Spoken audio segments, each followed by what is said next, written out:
ကျွန်တော်ဘာကူညီပေးရမလဲ ကိုကြီးကလေ तू ကကားတစ်စီးဝယ်ထားတာဒီနေ့ကျမတို့ကလစဉ်ကြီးသွင်းရမှာ तू ကလည်းပြန်ရောက်မလာသေးဘူးဟိုကျမလည်းကားမမောင်းတတ်ဘူးဖြစ်နေတာဟိုရှင်ကားမောင်းတတ်လိုက် ဟိုကျွန်တော်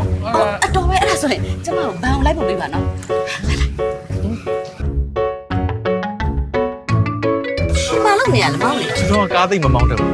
ခုနကတော့ငင်းငယ်မရလိုက်လို့ ဟုတ်တော့ဒုက္ခပါပဲကဲအဲ့ဒါဆိုလည်းပြန်စင်း ဟိုကလေ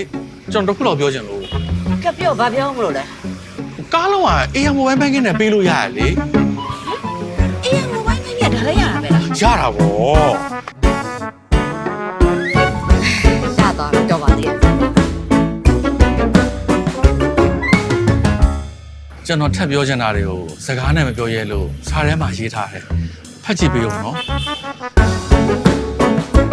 တဲ့ရဲ့နေ့စဉ်ငွေကြေးဆိုင်ရာကိစ္စတွေအတွက်စိတ်ပူစရာမလိုတော့ပါဘူး။ဘဏ်လုပ်ငန်းဝန်ဆောင်မှုတွေကိုဖုန်းတစ်လုံးနဲ့အသုံးပြုလို့ရနေပါပြီ။လွယ်ကူရိုးရှင်း AR Mobile Banking